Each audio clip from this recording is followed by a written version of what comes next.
Hello, welcome to Happy Times and Places, a podcast in which I, Toby Haydock, endeavour to be interesting whilst remaining positive about a Doctor Who story chosen by a friend of mine. My task is to comment and drop in observations and facts and guess what my special guest's favourite thing about each instalment might be.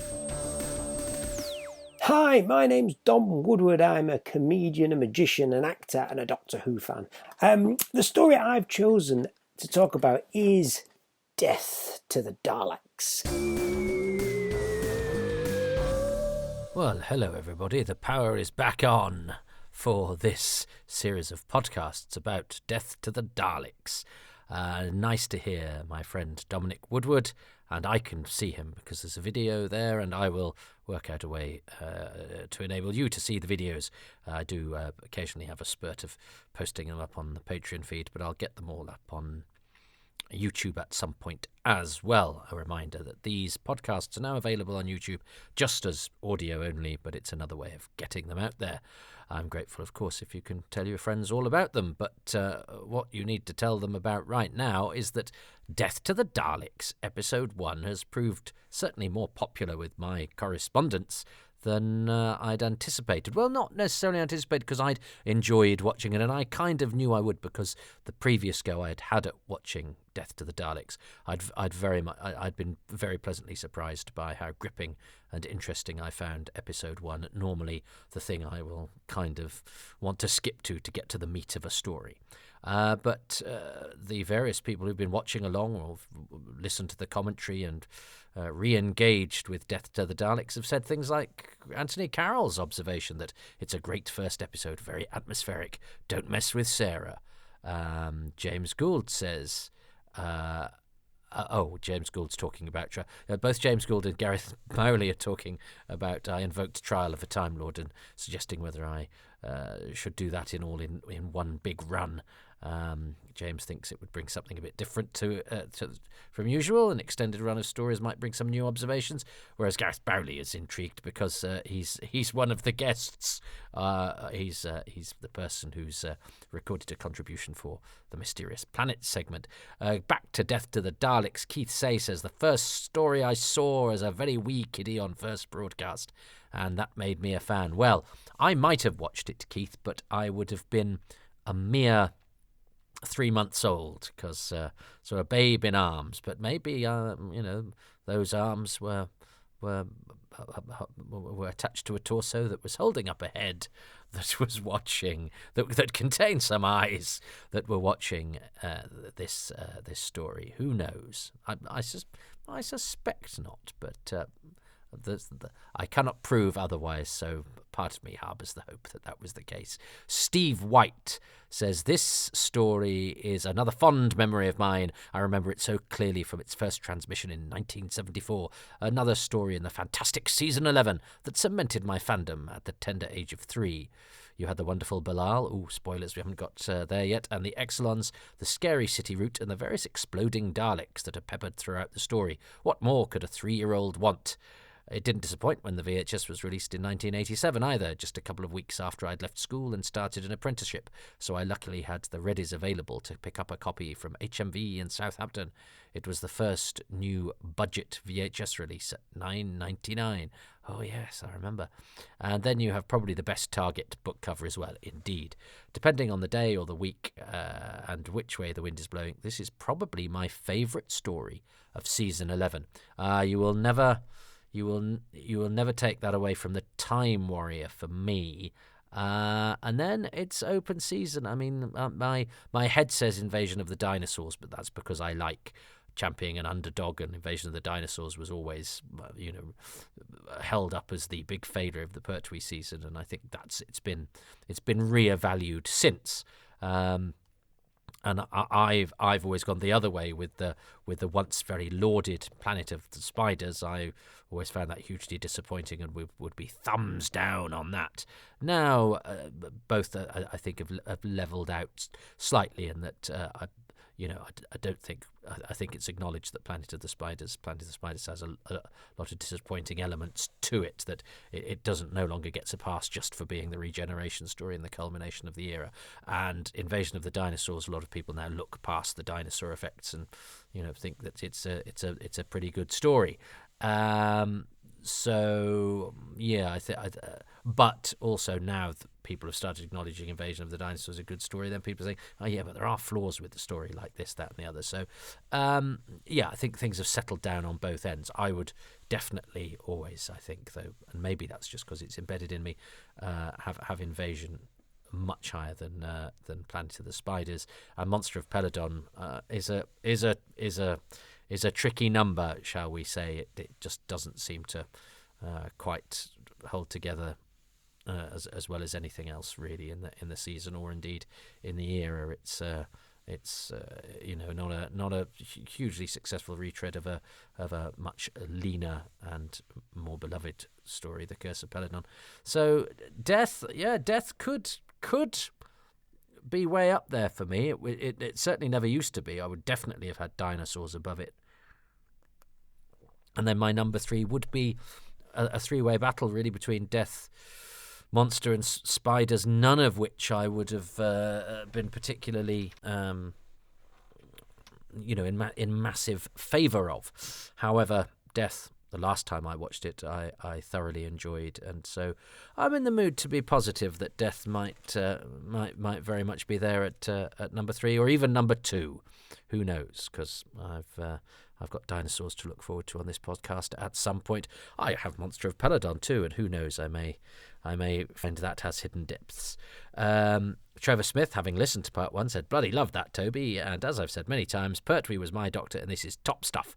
The Doctor and Sarah Jane going on holiday, the TARDIS running out of power, Sarah Jane in a swimsuit. That really grabbed my 13-year-old attention. Strange smoke-filled planet, weird creatures, and then bloody Daleks. What more do you need? Already looking forward to part 2? Well, here it is, Trevor, and you're in it. Happy memories of watching it on a chilly winter Saturday night. I love all this nostalgia for Death to the Daleks. I'm a big fan of Death to the Daleks, says Gavin Ware. I read the Target book when I was young and loved the story. It was an early entry in my VHS collection. I'd watch it over and over again. I really enjoyed all the challenges in the city, even the tiled floor, which of course wasn't a cliffhanger on the VHS. Oh, spoilers. And really liked the figure watching as the Doctor and Bilal made their way to the control centre. I'm a big fan of Michael Brandt's direction on all his episodes. He thought about things and came up with ideas. Some worked and maybe some didn't always come off as envisaged. String vests for Sea Devils. I like the string vests, but he made an effort to make the script come alive rather than just accept the scripts or design as they were presented to him. Looking forward to the rest of this one. Oh, well, again, here it is, Gavin. David Spofford says, this is a moment to share my insanity. Oh, buckle in, folks. A few years ago, I started a Doctor Who commentary marathon. Starting with Unearthly Child, I'd watch every episode with the commentary, including all the Phantom Who Talk releases, cutaway comics, bonus CDs, and Happy Times and Places, which I do trim and paste into my iTunes rip of every episode as an alternate soundtrack. David, I wouldn't even know how to do that, so I'm very impressed.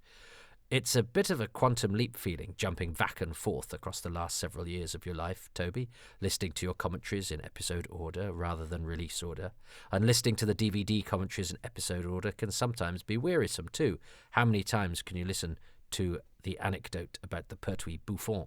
But reason I'm writing now is that suddenly everything is lining up. My marathon is currently halfway through Invasion of the Dinosaurs, so I'll soon be listening to an instalment of Happy Times and Places in real time. Well, and also I'm on the DVD commentary of this, David, so if you'll have to listen to me twice. But there I am obviously objective. And Paul says, I love Death to the Daleks. I do love your insanity, by the way, David, and that very much appeals to the part of my brain that wants everything to be organised, but I simply don't have the time or the aptitude to be as tidy as you have been and get everything in one place. I'd love to be able to. Paul, I love Death to the Daleks. I know objectively that it's not very good, but it was my first and for a long while my only VHS bought by my uncle for Christmas one year. I watched it to death. I know every beat of the story. It was so exciting seeing a Pertwee that wasn't the Three Doctors or Carnival of Monsters, which had of course been repeated on the Five Faces of Doctor Who. I even love the music, though I suspect I'm alone in this. Alex Kapajoglu says, well, I mean, I don't dislike the music, Paul, but I do think the Dalek theme is taking avant-garde a little too far. And I suspect you're not alone, because everyone has bits that they love. Alex Kapajoglu says, Death to the Daleks was the first VHS I actually bought. There's a common thread running through this. And isn't it funny how the buying of merchandise is now actually part of our fan journey, whereas at the time it just seemed to be, well, something that one would do, but actually it's a focal point and a shared experience. And because the VHSs came out at a particular time, now some of you would have picked them up at junk shops later, but for a vast swathe of fans, you will have all got it at pretty much the same time. I didn't. I had to be very choosy with the ones I got, and in fact, when Death came out on VHS, I did not have a VHS player, so actually the stories coming out on VHS, it was rather moot because we didn't have a machine. Death to the Daleks was the first VHS I actually bought. Well, joint first. I bought it with the Seeds of Death. No, that's a point, because I got the Seeds of Death, but maybe it had already been out. I think the Seeds of Death had been out for a bit. But yeah, the first thing I did pretty much when I got a video was request a Doctor Who video for Christmas. It was my Christmas present. 1987, I think it was, Woolworths in Norwich. Even though I was more of a Pertwee fan, I remember enjoying the Seeds of Death better, perhaps because of the expectation thing. I expected to enjoy the Sarah Jane Dalek colour story, but preferred the black and white one. Interesting. Yeah, it's all expectations, either lived up to or confounded. It all sort of colours our particular bespoke experience of a programme, and nobody can ever take that away or ever quite erase that aspect of our viewing experience, which is what's so fascinating, And some people will have come across this at a particular time in their lives, and that particular conjunction of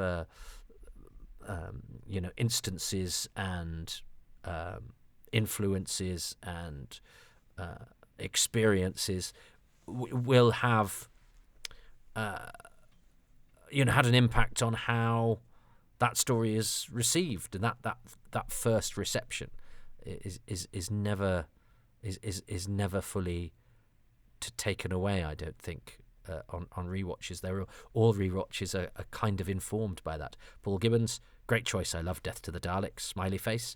It's shorter to the point, Paul. I like it. David Gillespie Pratt, excellent. I hope your train ride isn't too disrupted by the weather. Yes, because I, as I record this, have been coming back from somewhere 5 hours away from where I currently am. I returned yesterday from filming a Doctor Who Blu-ray extra, but more of that some other time. And Frank Shale says, first story I remember watching. Sarah's very good in this one. Well, let's see.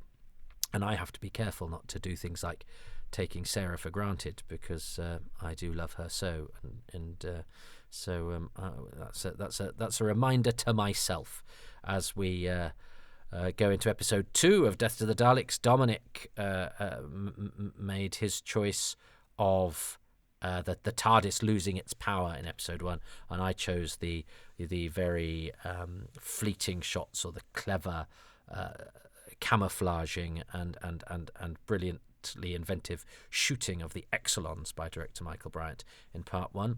Our mission that we've chosen to accept is to crash land into Death to the Daleks and choose our favourite things about each episode, and then a bonus thing. And I will win if my choices tally more often than not with Dominic's. So I've not started well, but well, let's see how we do battle with only limited resources and no modern technology.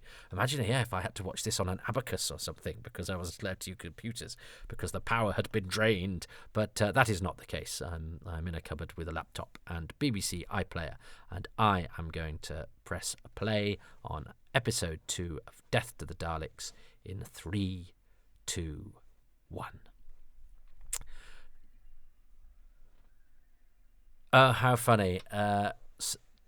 Stop if you're playing, but I'm going to talk over this because my iPlayer has a weird thing where just as I've got everything set up and all ready to do, sometimes iPlayer plays at sort of like slightly half the speed. And it is a bit like it's been drained by the power of the Exelons. And I could tell as soon as it starts because it's a slight... And I could sort of slightly get away with it.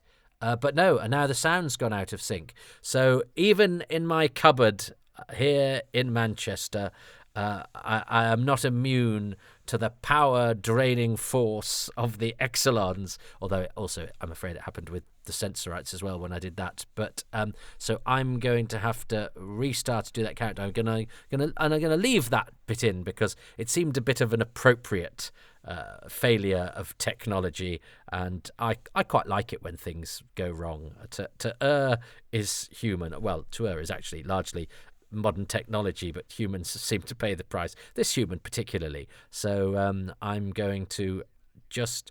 John People is suddenly talking like this. So I'm going to pause briefly and sort that out, probably turn everything off and turn it back on again. And but for you, I will return imminently. See, it took me no time. It took me a while, actually. It wasn't straightforward. Should I talk you through it? Thought, I'll just call it up on Google Chrome, a different search engine. That'll sort it out because I'm not signed in there. So I had to look in my passwords from my iPlayer password. They're not in there either. So I had to go to my little place where I keep them. But then for some reason, my keyboard didn't work on that. See, you don't... and so I had to shut that down and start again. So you don't need a malign, sackclothed alien interference in order to lose all the resources available to you via the miracles of modern technology. It just doesn't really work properly. Now, I'm aware that the technology at my fingertips now, compared to that was available to the people who made this program, is... probably impossible for them to conceive, but nonetheless, it doesn't make us any happier. It's no less frustrating. So anyway, that little segue into an illustration of why access to all things technological is not perhaps as marvelous as this story might have us think. Is nonetheless over, and so we are now more stereo than analog, which will make the next 25 minutes hopefully more sophisticated than had I recorded this on a wind turbine powered cassette recorder. So let's enter the digital age as I get those pixels dancing about on my computer screen from the iPlayer in the form of Death to the Daleks Part 2, which we will begin in 3, 2, 1.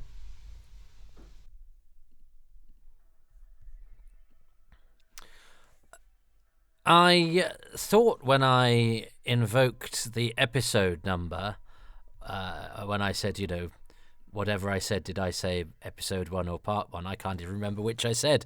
I'm not very good at... I think this will be a part rather than an episode, but I could be completely wrong. Is it by Terry Nation? Is it part 2? I'm sure there are some people out there who know... I know, obviously, the Ice Warriors is just 1, 2, 3, 4, 5, 6, but which are part and which are episodes... I would have to think about, and I would probably frequently get wrong, but it's something I maybe need to look at with the 70s and 80s stories of making sure I'm certain which are episodes and which are parts, because I think a proper nerk would be able to do that. So here we have the wheeze of Death to the Daleks, and it's that the Daleks are robbed of power, including that one in the background, who I think is an operator-free Dalek who is there to beef out the numbers. We have Michael Wisher voices, which are... I think these are okay. I remember not liking them massively in Frontier in Space, but these ones are okay. I mean, they're not the best, I don't think, the Michael Wisher ones, much as I love Michael Wisher. And John Abineri, who we will have to talk about fairly quickly, because he doesn't make it through this long. He does look, if you have a look at both of his sons, or his two that are actors, Daniel and Sebastian, they have that slight overbite that he has, and the sort of baggy underlids of the eyes. They look very like him, and certainly more so as they've got older. He acts with Sebastian in Secret Army and in an episode of Casualty. But looking at his career, it's he's I'm sure Michael Bryant told me that he was a bit rueful about getting this part in Death to the Daleks because he just reprised his role as Chingachgook in Hawkeye the Pathfinder, which he'd played and got an Emmy nomination for when he did it in Last of the Mohicans in 1971. But just after he gets his Emmy nomination, his next 2 films he's in, he's uncredited, and he does sort of pop up. He could be the guest star, the main guest actor in an episode of, say, Forever Green, and then that same year, have or around about that time, have 2 lines in something or just 1 scene or whatever. It's a real example of how an actor that you think of as being respected in the profession and that sort of thing, was prone to probably taking bits that were unsatisfying or and having periods where where you're having to just take what's available. And yeah, I think Michael Bryant said that he was a bit rueful, Labaneri, because he'd been playing Native American character, and it was all bows and arrows. That he gets this job in Doctor Who, and it's all bows and arrows. I do like the singing and the sort of slightly woozy atmosphere of the sacrifice chamber of the Exelons. Nice high shot here, and the camera creeping down. I mean, you've got to keep it quite tight because these sets haven't got an awful lot to play with. Although there's a nice depth to this one here, and that backdrop actually that gives a bit of height to this set is pretty good. But yeah, I think it's a good. It's a bit like the pitch of Doctor Who is standing on a landmine. What will he be able to do for the whole episode? That is a great pitch for Boom. To have we've got the Daleks, these deadly exterminated creatures. What happens if we remove their power? That's quite a good test of yourself as a writer to go. Okay, I'm going to take the usual strength that my creations have away from them, but they still have to be a deadly force. So I think there's something rather bold about that. So what's happened here? Oh, this is yes, Commander Stewart has been. It's a reminder that Commander Stewart has been nabbed. So Abernethy is, he's the commander, or the commander now that. Now that Commander Stewart has been incapacitated, so he looks like he's going to be your sort of main ally, and he's obviously, he's not been written or presented as somebody that is a minor character. So I think it's quite a good, and obviously. Us watching this, we think, well, it's the guy who was General Tarrington and Van Lutyens, and he's Herne the Hunter. We expect him to stick around. But even if you're not that sort of viewer, I think he's been presented as a fairly important character, and here he is, shot in the back by an arrow, which is pretty grim. And they look great, don't they, on the hilltop there. Oh, poor old Joy, Jill Tarrant, Joy Harrison. She's a very lovely woman. Yeah, you can't. I mean, look at that. That's really, and I think Abernethy said that in an interview, because he was one of the first to sort of very gamely do conventions and interviews, and he answered a letter to me as well. And I think he'd been filming a film called Death Train with Patrick Stewart and Pierce Brosnan, and Christopher Lee. But John Abernethy is dubbed in that by David DeKeyser. So now we have grumpy Duncan Lamont in charge, which is not such good news for Doctor Who, because he's already sort of displayed himself to be a bit of a wrong 'un. But yeah, I mean, Abernethy is probably in the story for about 20 minutes, which isn't good. But this is all great stuff. I mean, they're pinned down.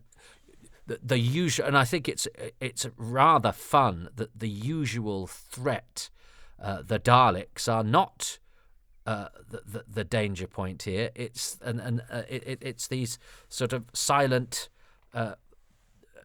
analog aliens who don't have laser guns or anything, but arrows are pretty grim. And I think Abineri said that he was pretty terrified when he was supposed to be lying there dead, and arrows were shot from a distance and land near him in shot, and it's not the cheat of having them sort of on a wire and sort of thwacked in. They were proper arrows fired by an Olympic expert. Here is, and it's an overword used, iconic, but I always think of this shot. It's in the middle of one of the Peter Haining books in one of the colour sections, and it kind of is clearly what inspired that amazing, again, iconic Target book cover, which is one of the greatest Target book covers of all time. Just a brilliant, rather than go, what characters from the story shall we use? It's kind of, we'll sum up the title in one stark image, which is an exploding Dalek dome, which is a great lure. I like that. It works on various different levels.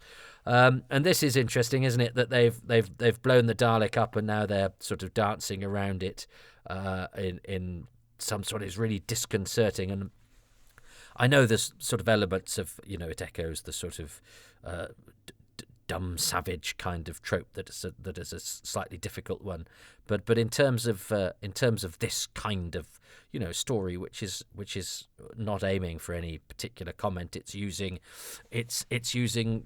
various adventure story tropes of the time. And I think the Exelons, which because sometimes grunting monsters can be a bit laughable and a bit stupid, I think these are genuinely rather menacing, and the fact that one, they have arrows which are hard. I mean, they hurt and they thud, don't they? They make a whistling noise, and they're a pretty grim method of dispatch. Actually, there's actually something a bit scary about them, because they're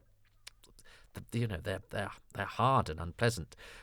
You can sort of feel them in a way that a laser death is a bit more abstract. Drugs in Doctor Who, yeah, they're getting Sarah high as a kite, and this is brilliantly woozily envisaged and portrayed by director Michael Bryant. Again, some fantastic lighting here, beautiful lighting, everybody, well done. And again, I often find sacrifice scenes and high priest stuff in Doctor Who is it's usually a little bit hammy and a little bit sometimes quite tedious and never particularly threatening, because it seems slightly sort of absurd. I think they've really thought about how they do this, and the casting of Mostyn Evans, who's somebody with a fine singing voice that they've then sort of sampled and used to evoke other noises that resound around the environment. I think makes the sacrifice lounge of the Exelons a really spooky environment, and you've got bits of handheld camera here and all that flurry there, and then the out of focus here, and Sarah huge in the foreground and the camera pulling away. Not sure we've seen scenes depicted in this way in Doctor Who before, really, or ever. It's I think, again, Michael Bryant, hats off to you for doing, I think, such a splendid job there of making this distinctive, but also it uses its visuals not only to tell the story, but to evoke the atmosphere and the feeling and the effects of what is being done. And yeah, this is where the different factions start playing against each other. So Abineri had to go, really, because he was clearly quite a reasonable and sensible chap. Whereas and there is some sympathy to be had for Galloway.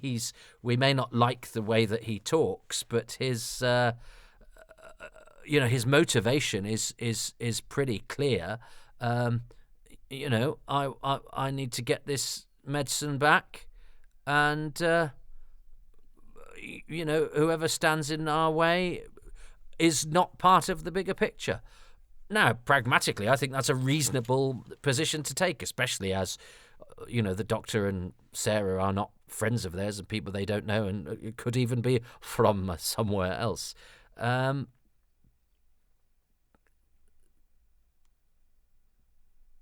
Pertwee is not daft, and he's picked up on this, that, and it's very sweet of him to sort of say to Jill, better not chat to us, you might get tainted by the proximity. I've never really thought much about the cowled Exelons. I've always because they're not really my sorts of Doctor Who characters, because they don't have character. I prefer my aliens to have names and personalities and sort of chat to each other. But actually, I think, and because they don't have choreographers and things like that, it's often sort of walk-ons, shambling not very convincingly. They look like men in sacks. But actually, I think they work really well. You cannot not love the TARDIS model being shot. It's a thing of true beauty. I think that's rather joyful. Do they have a load lying around? Is it standard issue? Did they build one in order to destroy it? Who knows? Now we've got a bit of this studio stuff, haven't we? I haven't seen all the studio stuff of Death to the Daleks, but I've seen that because I think some of that was in 30 years, more than 30 years in the TARDIS, but it's certainly been used, round and about. But I don't think I've ever seen the full studio material that we have for Death, although I've also seen some of the CSO of the City being played around Sarah as well. So I've seen bits of it, but not all of it. Julian Fox has done a lot of work. He's popped up in more things that you would think. He pops up in Secret Army as well. He's of that generation of actors that were very good at playing sort of British officer types. And he joined us for the commentary. As I say, Joy Harrison. I've interviewed Joy 3 times because I did her twice on Skype. She did the first one, then she said she'd like to have another go at it, and so we did the second one, and then she was like, why don't we just, and then I think they decided to come over to England. She said, why don't we just actually do it in person? So yeah, I've got 3 interviews with Joy. I remember thinking this was great in the book. I don't know why. It's one of those things. Terry Nation's very good at writing scenes that are fairly sort of, simplistic, and you sort of go, well, if he was really thought Galloway was a glory seeker, he wouldn't give this order just to Galloway. He'd tell Hamilton. But we can rationalise that. We can go, well, he's pretty done, but also he might think that even if Galloway's a wrong 'un, when you're given an order, people obey orders because they're serving officers, and that's how you do it. I like the fact he dies with his eyes and his mouth open. That's sort of pretty grown up. This is all, it is, again, fairly sort of simplistic Commando magazine sort of stuff, but I remember it really hitting home of him going, oh, great, we've got a voice of reason who, it's being commented upon, not just by the Doctor. People have noticed that Galloway is a bit of a problem, but the guy who's got the power to do anything about it tries to do something about it, but he only manages to do it to Galloway. And again, you can sort of say, well, he would have said it to Peter or Jill if he'd got the chance, but he never quite got the chance. This is horrible. This is like a massacre. Again, just there was some woozy stuff first, but this is pretty grim. As soon as that they're sort of, oh yes, and that now I've seen Michael Bryant do similar elsewhere, where somebody dies and slides down in the foreground while you've got action going on in the background. Michael Bryant, where have you been all my life? I mean, directing Doctor Who, and as I say, I've always thought he was a good director, and but have never put him on the list alongside Camfield and Ferguson. But actually, I think that's maybe familiarity breeding contempt. Well, and also, I mean, I've never been wild about Revenge of the Cybermen, Colony in Space. There's not an awful lot you can do with.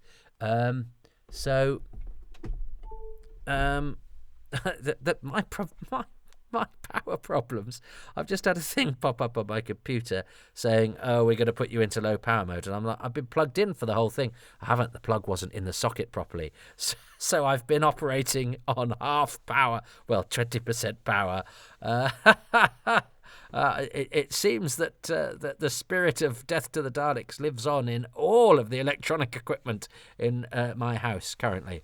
This is beautifully lit as well. And it's, I mean, how quickly Galloway, goes, yeah, for the greater good that we're doing, let's organise people into work parties, which is really dodgy. Let's start enslaving people and sort of turning the indigenous population into chain gangs. I mean, it doesn't take and fortunately I mean, I like it when the Daleks are cunning, but these ones have decided, they've weighed it up and sort of gone, yeah, we had a little chat with you, but now we've got machine guns. You just do as we tell you, or else. I like the fact that sometimes the Daleks don't actually bother. I do like the Whittaker cunning Daleks.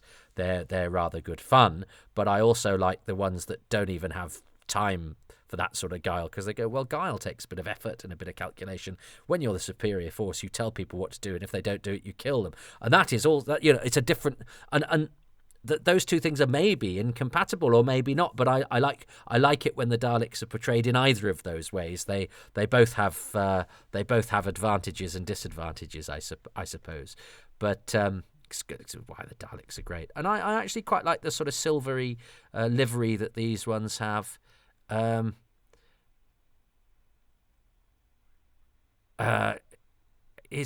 Whereas he is I was listening to a podcast about aliens recently, and that key line in Aliens where Sigourney Weaver says to Paul Reiser, you don't, and I'll modify my language, you don't see them screwing each other over for a goddamn percentage. Maybe they are better than us, and there is a sort of purity to the Daleks in that they say, this is what we want.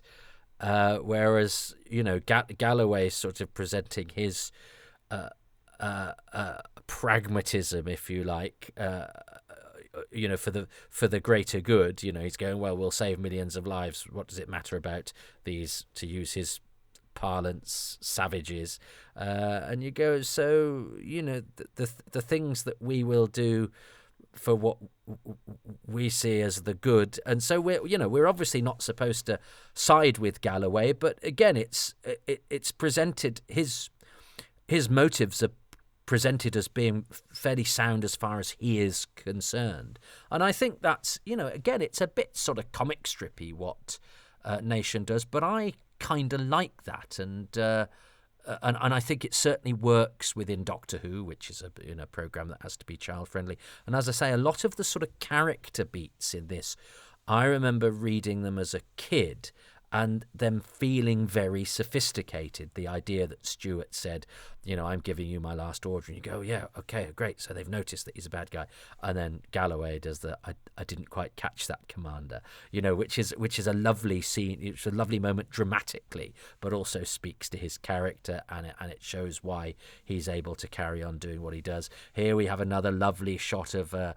Now, I believe the Exelons were supposed to glow a bit more than they do here, and Michael Bryant had wanted that sort of front axial protection type of thing where you paint something a certain color and then you shine a light and it makes it glow in the dark a bit like the Green Death does, and it wasn't quite as effective on the Exelons as he'd hoped it would be. But the brief bits where you do see it, where it does work a little bit, I have to say, is rather fantastic. It's a shame it didn't have as much of the effect as he would like it to have done.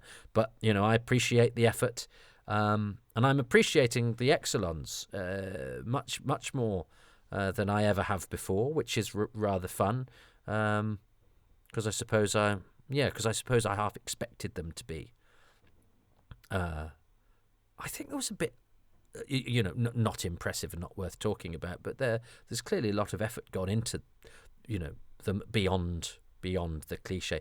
I'm sure there's a bit here that with the Doctor and Sarah at some point when they hear a noise or whatever, that didn't make it into the BBC video. I'm pretty sure of that. There's odd occasions with the BBC video where we're suddenly missing a bit. But I'm not going to go into the reasons why or the exact bit because it's just a vague memory that's just popped into my head. There's clearly some poor Exelon who has to go with his cigarette lighter and light the candles in the tunnels every evening. But that's okay. I suppose they don't have channel Exelon. But this is all pretty atmospheric. I think these are pretty high-end tunnels. Again, we've got some nice lighting going on here, and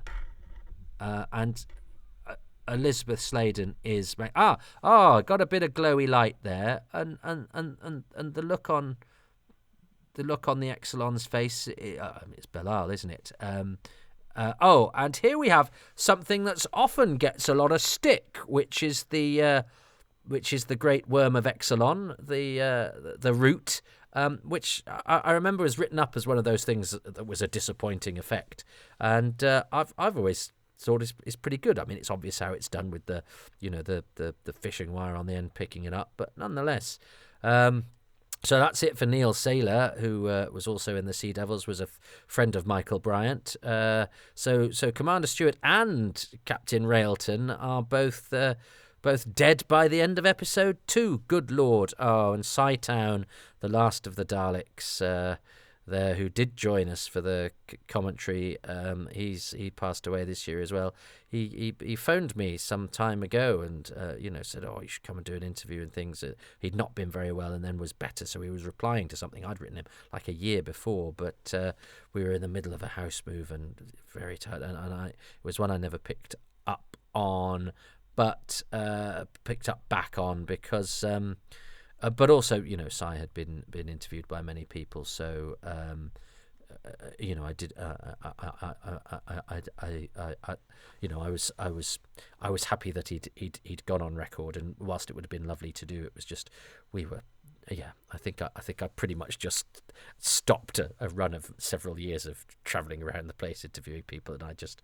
But I had a lovely long chat with him, and he was a jolly and charming man, quite camp in the way that certain performers of that era excelled at being. That you don't see. It's a different kind of camp that you see now, and very comfortingly jolly and. Outgoing and charming, and one of those great contributors to the televisual landscape of the 70s. So, and beyond. I saw him recently in the Happiness Patrol, getting drowned by strawberry fondant surprise, and then miraculously being alive again in the final episode, presumably as his own twin brother, fondant free. So what am I going to... Well, as I say, I do remember those character beats that I think Nation puts in with great economy, and we may look at such characters now and think they're a bit sketched, but they all do their job. And Galloway's a bit annoying because he's such a block to our heroes getting what they want, but he is given plenty of sound reasoning behind his actions, and Duncan Lamont is good casting because he's sort of a bit rough-hewn, and and it's great to see him in Doctor Who because he's so good as far as we can tell, in the Quatermass Experiment. He was British TV's first sci-fi monster, really, and he's so good in that lovely sort of golem-like physiognomy that he lends to the stricken Victor Caroon, our very own Alexandra Palace Frankenstein's monster. So it's nice to see him there, and great to see John Abineri. I love all that stuff with the arrows in the sand. All that location filming, I think, is rather good, and I think it was very tricky with the Daleks. And I think Michael Bryant stages all of that very well. I think the stuff with the arrows flying about, that scene where they're all pinned down and the arrows are flying about, and you feel one could embed itself in your arm or get you at any minute, I think is tip-top, exciting, adventurous Doctor Who. I think, again, the Exelons are quite a scary presence, momentarily replacing the Daleks as the major threat, but it doesn't take the Daleks long to get their machine guns, and then they're right, now we're going to mow everybody down. And again, I think that sequence is really well portrayed, considering the space that Bryant has to deal with. I think he shoots it really imaginatively. And again, things like that character dying in the foreground and sort of sliding down the fence post while stuff happens behind is you can tell why he used that again. I think the Daleks' little toy TARDIS that they shoot to test their machine guns is terrific.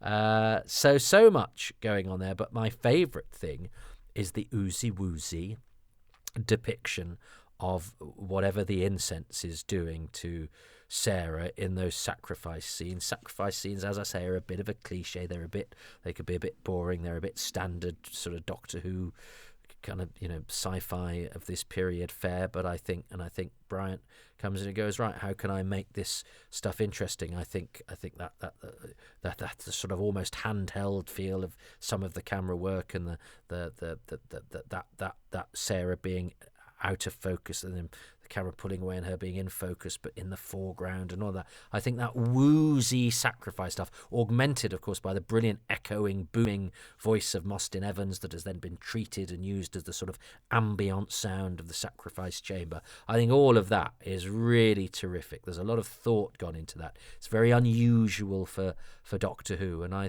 think I think it makes something a bit run-of-the-mill Doctor Who TV sci-fi fare into something rather special in a story that's not really about that stuff. It's about the Daleks and their loss of power. It's about how do the Doctor and these humans survive and get what they need before the Daleks are restored to their murderous selves, and the different dynamics there, and having to battle human duplicity or pragmatism, depending on what side you're on, from Galloway and his ideals. So that's the main thrust of it. But the decoration, the hundreds and thousands scattered on to give it a bit of a bit of texture and a bit of colour. And among those is that sort of sacrifice stuff, I think has been treated with as much respect as the sort of the main thrust of the story. And it's not my usual kind of thing that I would gravitate towards either, because I find, as I say, silent, uncharacterized monsters a bit sort of boring, and shambling men in sacks a bit boring. I like there to be sort of a bit more personality to my monsters, but actually it makes the Exelons work as these sort of strange, menacing, but not besavaged. They're obviously different rather than sort of stupid, if you like. And I think that's that's very effectively done. So yeah, I am going for the oozy-woozy sacrifice scene stuff. I bet if Dominic does choose that, he's not going to put it in that way. But let's see where he goes. From episode 2, my favourite thing is the character of Galloway, because he's so mean and ruthless, and as he becomes in cahoots with the Daleks when they get their power back, he acts as kind of a capo in a German prisoner of war camp, and I just think he's a wonderful character. Ah, well, yes. I mean, we did talk about Galloway, but I like the way Dominic's put it there, and I did allude to that, didn't I? And the fact that he sort of suggests organising work gangs, and I don't think it's a facetious parallel that Dominic has drawn there, because Terry Nation is, big on his World War II, iconography, and and of course a lot of drama at that time. It seems extraordinary now that so much storytelling post World War II, was about various things that happened in what was a time that now we can barely conceive, for the inhumanity, particularly, of the Holocaust and the final solution and all of that. And yes, there were lots of stories about, heroism on the battlefield, but, it was all done with a backdrop that everybody knew about, of these terrible concentration camps and the and of treatment of the indigenous populations and certain groups, particularly groups that often seem to be targeted, and so to take the sort of aspects of daring do and battle is one thing, and self-sacrifice and scarred baddies and all those sorts of things, which again, time has made us reassess slightly. But it's one thing to take stories from the field of battle and turn them into echo them in kitty time and stories, and that seems perfectly normal. But to then get into the sort of more complex morality of the of collaborators and whether underground resistance, what the morality is of blowing up something that might cause problem to the enemy, but also sacrifice innocent civilians as well, and all of that stuff comes in play when you're in the Second World War. So for all of Nation's often very straightforward characterization and moments, that the reason they hit home so well is because they are all embedded with quite complex truths, and one of his skills as a writer is he manages to pare those down to their essentials in order to do perhaps much less nuanced characterization and storytelling that we would do now, but they all have their basis in something of huge nuance. And as I say, a lot of that sort of stuff really did hit home to me as a kid and seemed very complex and very grown up. So the fact that he's sort of transited very complex and grown up ideas into something that is palatable for less sophisticated, children of and of a later era for whom World War II, was evoked much more through storytelling. That's certainly how I accessed it than through the history books at that time. I think is really interesting, and I think it's one of his great strengths, considering, of course, the fire that he's playing with. If you think about the thing actually happened, and at that point, in relatively recent history. It's extraordinary. If you're not of my generation, it may seem quite strange just to what extent World War II formed so many films, TV series, and even ones that weren't set during that time, but the storytelling techniques that had been honed on stories depicting that time, played a major part in so much drama that was consumed by my generation. And people's textbooks at school, had swastikas drawn on them, not because the kids drawing the swastikas were Nazis or liked Nazis, but it was stuff that we knew about, that people saw, and part of the readings, are we the baddies, that the shapes of the Nazi, those Nazi designs are, famous, aren't they, for being, tight boots, high, black crosses, all this sort of thing, stuff that's really striking and designed to make the wearer feel powerful and cool, So it's amazing how so much of that stuff, it wasn't unusual. I mean, we see it now with members of the royal family, and the opprobrium is poured upon them. But people would go to fancy dress parties, dressed as a Gestapo officer or whatever. And so, it's amazing now when we think of how much that stuff was sort of seeped in our popular culture, and I think we have a much more nuanced relationship with it now. And yet, how much of a right do we? Because actually the people that were dealing with it then that were people that had lived through that time and were processing it in their way. So it's very complicated. It's very complicated and interesting, and I don't have an answer, which is why I've just done a monologue that's gone all over the place. But I think it's fascinating to talk about this stuff. And yes, there is an element with Galloway. This is why I went in that direction, was because Dominic pointed out that Galloway is acting out of self-interest, but in so doing he essentially becomes a collaborator, and not just one who's biding his time waiting to get what he wants, but who is perfectly prepared to enact some terrible things to make sure that the trains run on time in order that he gets what he needs. Now, we know he's a fool, because there's no way that the Daleks going to honour their deal with him, because we know how the Daleks are, and again they're pretty transparent. But as we can see from modern democracy, the people who have all the power can say and do some terrible things, and people that like the cut of their jib will kind of turn a blind eye to that, even if it's stuff that you think, but in the cold light of day, that's gonna blow back on you. But if the package is attractive enough, people seem to be happy to ignore that. So, Galloway might not seem as naive and one note, awkward as one might initially dismiss him as. And yeah, it's wonderful to see Duncan Lamont. I don't think I'd have chosen Galloway, because I do find him slightly too annoying. I've made all sorts of, I hope, interesting and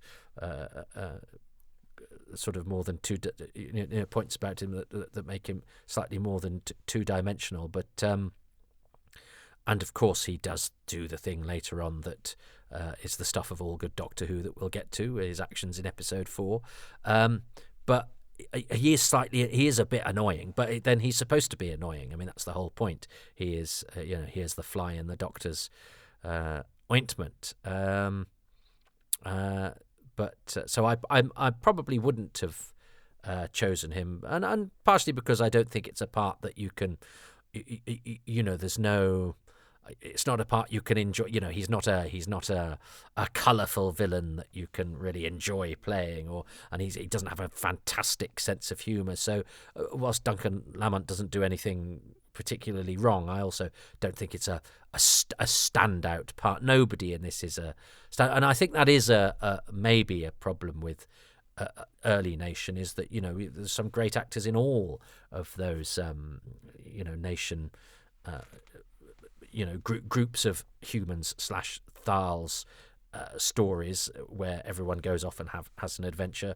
Philip Bond in the Daleks, Bernard Horsfall and Tim Priest in Planet of the Daleks.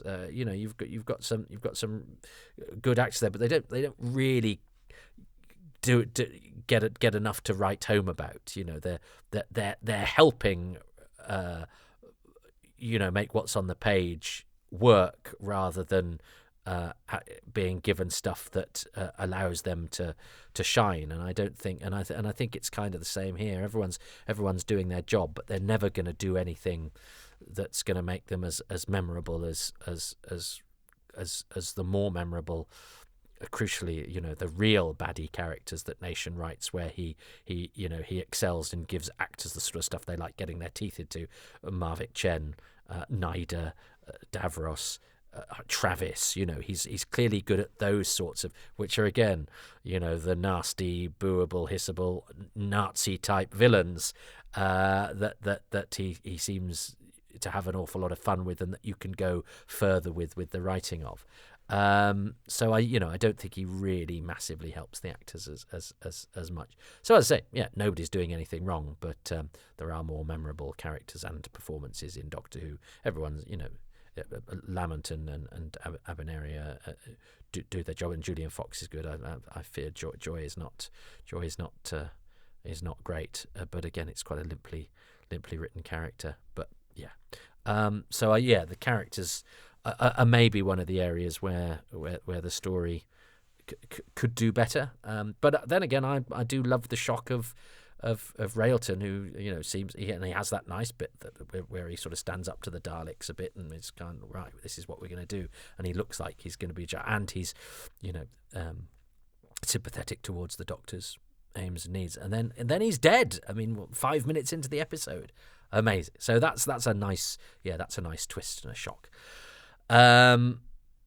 So I'm glad Dominic chose Galloway and Duncan Lamont, but I don't think I'm not kicking myself because I don't think I would have gone there, and I do like the fact that I'm getting a lot of enjoyment out of an area I sort of rather neglected. In previous viewings and thoughts to myself about the story of the Exelons in part 1 and the Exelon involved sacrifice scenes in episode 2. What will it be for episode 3? So I've now got to get everything right from here on in order to win, but I suspect that's not going to happen. But let's see if I can get a consolation prize by being in accord with my good friend Dominic Woodward at some point in proceedings. But I'm not optimistic. I can feel the power draining from my optimism as I speak. Well, thanks ever so much for listening to Happy Times and Places, which is presented by me, Toby Haydock, and my special guest, Dominic Woodward, who can be found on Twitter at Dominic Woodward. He's a great comic. Avail yourself of him if you can. I'm grateful to Dominic and to the patrons who make these podcasts possible, and they include Ruben Herfindahl, Adam Parkin, not Parker as I said on last episode's credits, sorry Adam, Ian Morgan, Nathan Moore, Stuart Mitchell, Russ McPhillips, Jason Mayo, David Matthewman, Steve Manfred, Gavin McLean, Lisa and Andrew, James Lark, Guy Lambert, Clive Lewis, Ashley Knight, Andy Kitching, Richard King Byatt, Jess Jerkovic, Christopher Joyce, Andrew Jordan, Paul Jones, Andrew Jolly, Robert Jewell, Richie Howarth, Dave Hoskin, Legion Henderson, Michael Harvey, Paul Gregory, Fraser Gregory, David Green, Lisa C. Greco, Paul Goodridge and Gary Gillett. The music is by Dave Gates, the artwork by Dylan Patterson. Well, if you'd like your name to be read out on the credits, correctly or not, then you can go to patreon.com/Toby Haydock. It's one of the perks of becoming a patron. It's a way of supporting these podcasts because they're part of what I do as my living now. I'm a comic and I write about Doctor Who and I research Doctor Who and I make documentaries about Doctor Who, and now these podcasts are part of that. So if you would like to enable me to spend more time doing them quicker and better and with better equipment and, less often when somebody's taken the dog for a walk and I've got a very short window in which to complete the post-credits bit, then you can do that. That's at patreon.com/Toby Haydock, where for as little as £3 a month, well, you get 3 releases per week generally, plus pictures of my dog as a fourth one. That doesn't count amongst the 3, and you can see why, because it's just pictures of my dog. But some people seem to like them best. But anyway, for the serious scholars, digesters of podcastery, and maybe videos and other bits and bobs. It's largely video and audio material. You tend to get 3 of those a week. Exclusives include a podcast called Far Too Much Information and monthly AMAs, which often come in 2 or 3 installments. And you're also early with Happy Times and Places, Too Much Information and Indefinable Magic. A couple of episodes ahead with the latter 2 generally, and Happy Times and Places a few months ahead. That's at patreon.com/Toby Haydock. Tiers go from £3 up to whatever you like, really. And there's also ko-fi.com/Toby Haydock, where you can just occasionally buy me a copy. It's like coffee. It's like giving me a sort of tip if you've particularly enjoyed a podcast. And what you can do if you are not in a position or of the inclination to do anything financially, and that's totally understandable. I am gratified and emboldened just by having listenership, because it means you're enjoying this stuff, and I think that's absolutely fantastic.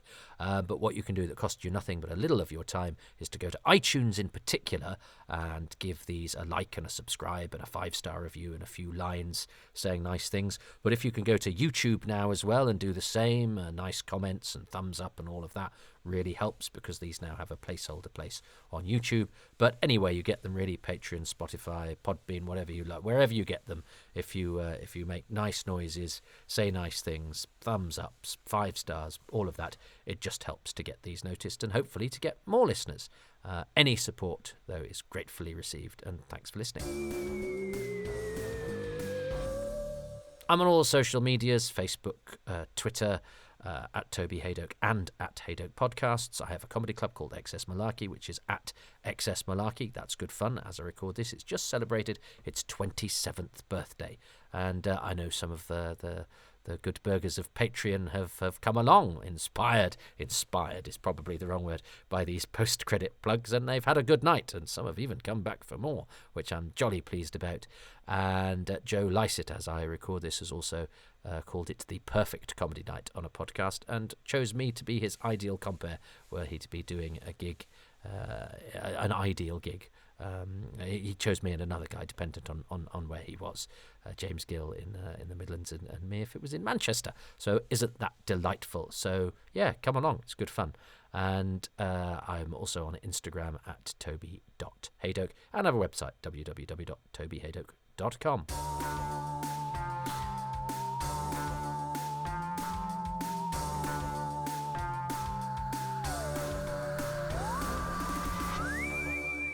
As I mentioned, I'm doing this as my other half goes out to the park to walk the dog, who was nudging away. He was going, "Arr, arr, arr, arr, arr." So I do have to be quick, because I'm making tea this evening, which, and this is the good stuff you hang around for, because we're doing a potato reset. So everything we eat at the moment is potato.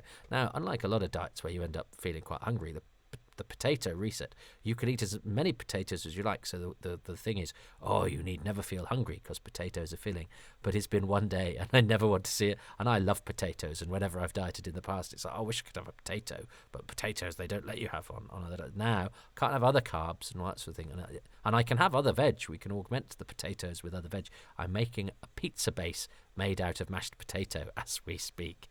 I know, but I have to say, at the moment, I never want to see another potato as long as I live. Let's see how we can track that across this Day of the Daleks podcast.